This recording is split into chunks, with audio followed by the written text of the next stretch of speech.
Hey there, everybody, and welcome back to Good Orderly Direction, Practical Tools of the Bible.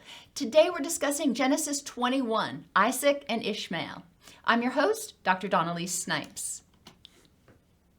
So God did for Sarah what he had promised. She became pregnant and gave birth to Isaac. Sarah said, "God has made me rejoice, and everyone who hears will rejoice with me. Whoever thought that I would bear children at this old age?" After she had given birth to Isaac, she saw Ishmael, remember this is Abraham and Hagar's son, mocking Isaac. So she said to Abraham, "Drive out Hagar with her son, for the son of my servant will not be a co-heir with Isaac."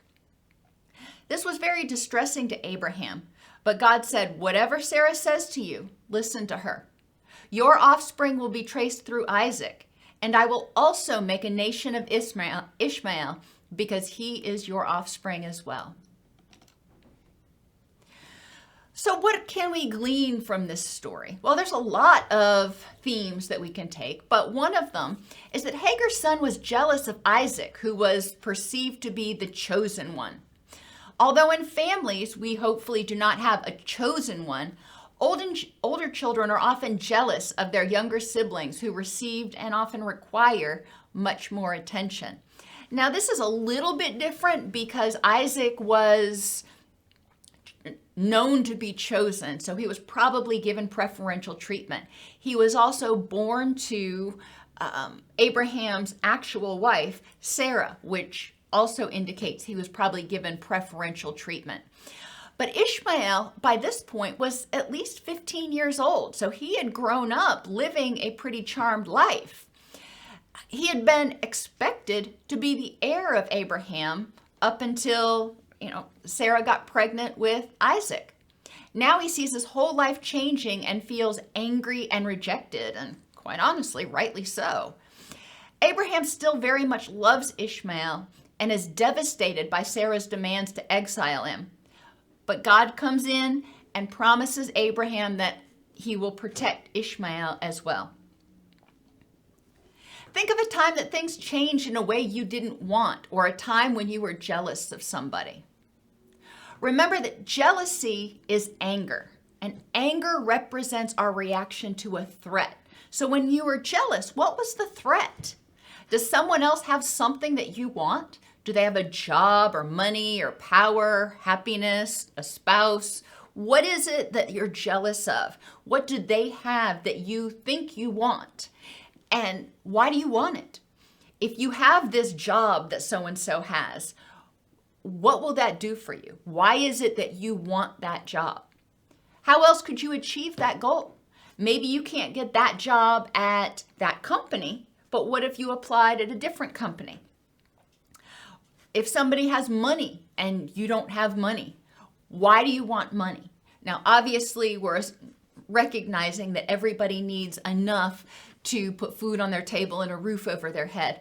But a lot of times people are jealous of those who have extensive wealth, like the influencers and the Jeff Bezoses of the world. Why do you want that much money?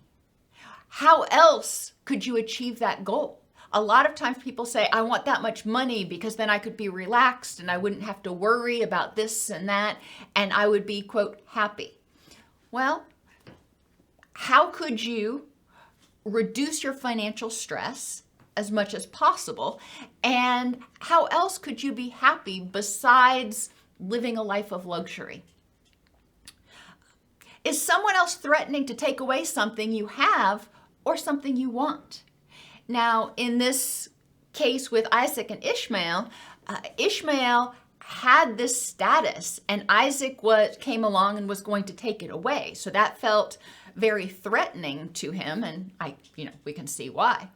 In our lives, this might happen if we think that somebody else may be coming in and trying to take our job, or take our friend away from us, or take our spouse away from us. And we can get angry and jealous at them for that. We can be jealous that they even have the ability to do that sort of thing. So in this case, how do you protect yourself from that threat? And is that threat really there? Is somebody trying to actually come in and take your job? Or are you using emotional reasoning? You're afraid that because they have a higher degree or are related to your boss or something, that they're going to get promoted, but you have no facts to support that. You're just going on fear-based reasoning. Are you angry at yourself for not being able to get what you want? You're jealous of that person because they succeeded where you failed. So you're beating yourself up, telling yourself that you're less than because you see that these other people have succeeded where you have failed. Jealousy is kind of interesting because it can come out in a lot of different ways. If you are angry at yourself for not being able to succeed where this other person has, why is that success? Again, why is it important? And how else could you achieve it? And what does it mean about you as a person if you were not able to succeed at a task? Remember, people are lovable, period. There's no if. There's no you're lovable if you do this or you're lovable if you do that. People are lovable. Their behaviors, their successes, we can cheer for them. We can celebrate those things. But that whether a person has a particular success or not does not impact whether they are lovable. In what ways was jealousy a good use of your energy when you felt jealous? How could you have better used your energy? Maybe use it to motivate you to do better. If you see somebody who has something that you want, instead of being angry and poochy and jealous, think, all right, they did it. I can try to do it too. I'm going to work harder so I can reach that same level. That may be a more effective use of your energy. Now, you may not have the skills or tools to do that when you make that decision. So one of the ways you need to use your energy is to get those skills and tools. Find a mentor, find a coach, learn the skills in order to be able to reach that same level. Probably they have skills and tools that you don't yet, and that may be holding you back. It's not you, it's a toolbox that needs to be strengthened. You can also be happy for that person and recognize that there are other opportunities for you to seize. On YouTube, there are millions of channels. And yes, to a certain extent, we kind of compete, but in large extent, there's plenty of time. Most people watch multiple channels. There's plenty of subscribers to go around. So getting upset about another channel that's similar to yours being more successful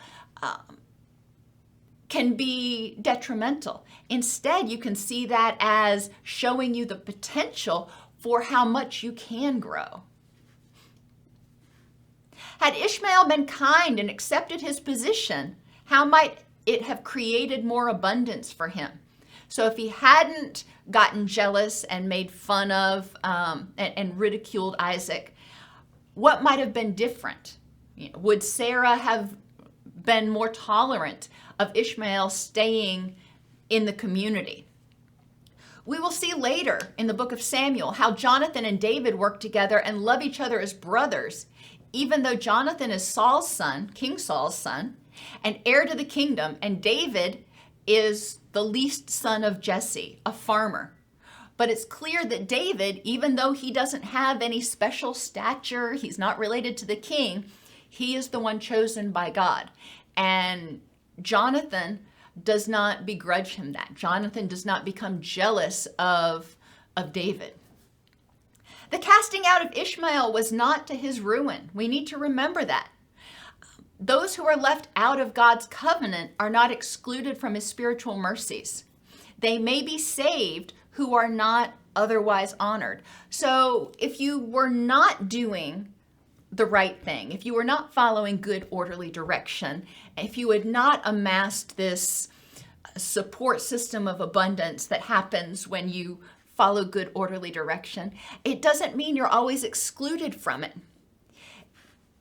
You can redeem yourself. You can choose to start living a life that is characterized by good, orderly direction. And when you do, then it will bring you back into the fold or the flock or whatever you want to call it.